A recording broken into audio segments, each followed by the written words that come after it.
আজকে আমাদের ছেলে মেয়ের দিক যদি তাকাতেন একবার, আমাদের যদি একবার জীবনের দিক তাকাতো, কোনোদিন আমরা এই রাজপথে এসে দাঁড়াইতাম না। আমরা এমনিতেই মরা, আমরা মরার আগেই মরা, আমাদের আর কিছু আছে জীবনের?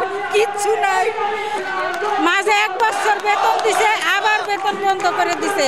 তাহলে আমাদের খাবো কি, আর আমাদের ছেলে মেয়ে পড়াশোনা করবে কি? আমাদের ভবিষ্যতে এইরকম। আজ আমরা, আমাদের জীবনের কোনো দাম নাই, মূল্য নাই।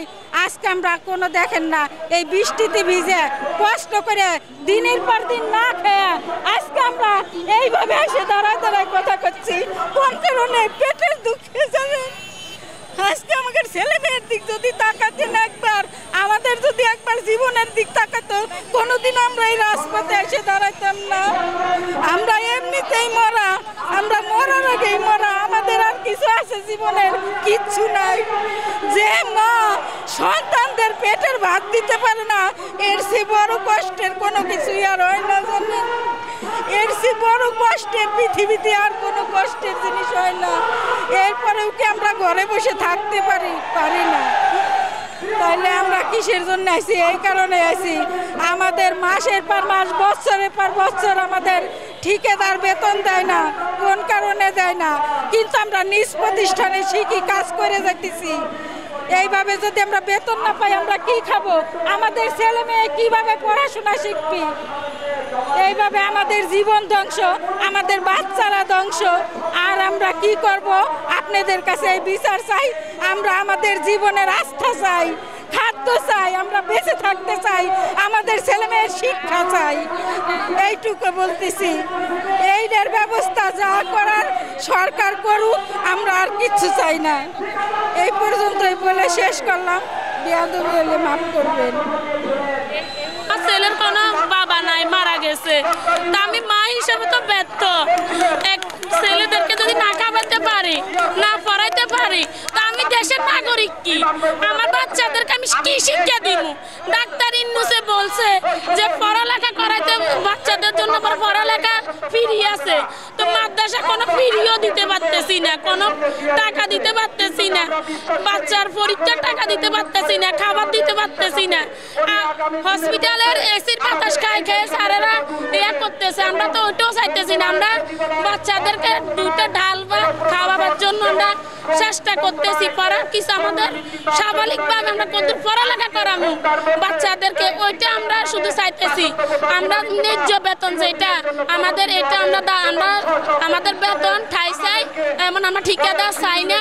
আমাদের 16 মাসের বেতন বকেয়া যেগুলো আছে এগুলো আমরা চাই, আর কিছু না। সরকারের কাছে আমাদের এইটাই দাবি।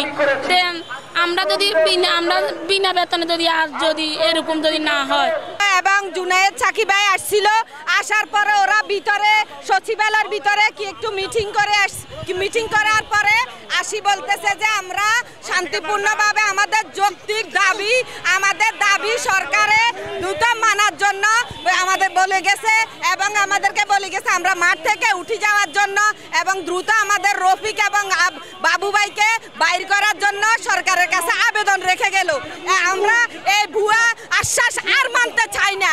যতক্ষণ আমরা আজকে 16 মাস এই আন্দোলন, ঢাকা সচিবালয়, শ্রম ভবন, শহীদ মিনার অ্যাসোসিয়েশনে আমরা আজকে 43 দিন অনর্গল চলতে আছে, আমরা পড়ে আছি, না খাই না দেয়। যতক্ষণ পর্যন্ত আমাদের কালকে রাত্রে আমাদের রফিক এবং বাবু ভাইকে নিয়ে যাওয়া হয়েছে পুলিশ ভাইরা, আমাদের যতক্ষণ পর্যন্ত দাবি হাতে লিখিত ডকুমেন্টস না দেওয়া হবে, ততক্ষণ পর্যন্ত আমরা এই মাঠ থেকে যাব না। আমরা আর মিথ্যা আশ্বাস মানি না, মানব না। তাই আমরা আসছি এখানে, আমরা শান্ত মতে আমরা এখানে আন্দোলন চালাতে। কিন্তু আমাদের কোনো এখানে অন্য কোনো নেই। আমরা অনেক দিন যাবৎ এই আউটসোর্সিংয়ে কষ্ট করে যাচ্ছি। আমাদের কষ্টটা সবার বোঝা উচিত। আমরা বাচ্চা নিয়ে চলতে পারি না, আমাদের লেখাপড়া করাতে পারছি না আমাদের বাচ্চাদের, এমনকি আমরা বাসা ভাড়া দিয়ে থাকতে পারছি না। আমাদের খুবই অসুবিধা হচ্ছে। আমরা যে অল্প বেতনে চাকরি করি, আমাদের কোনো বোনাস নেই, ঈদ বোনাস নেই, কোনো সুযোগ সুবিধা নেই। এখন আমরা যে একটা সরকারি প্রতিষ্ঠানে চাকরি করে যাচ্ছি, আমরা কোথাও কোনো জায়গায় কোনো কিছুতে আমরা কোনো সুফল পাচ্ছি না। আমাদের সামনে যারা একসাথে কাজ করছি ওরা সব সুযোগ সুবিধা পাচ্ছে, ওরা সরকারি, আর আমরা সরকারি প্রতিষ্ঠানে থাকার পরও আমরা কিছুই পাচ্ছি না। এখন ঠিকাদাররা সবই নিয়ে যাচ্ছে। এখন আমরা ওই প্রতিবাদটা জানানোর জন্যই ডাক্তার ইউনূসকে বলছি যে ওনার কাছে বিনীত অনুরোধ যে আমরা অনেক কষ্ট করে এখানে আসছি, এখন আপনি আমাদের এই কষ্টটা শুধু একটু দেখেন। ধন্যবাদ সবাইকে। আসসালামু আলাইকুম।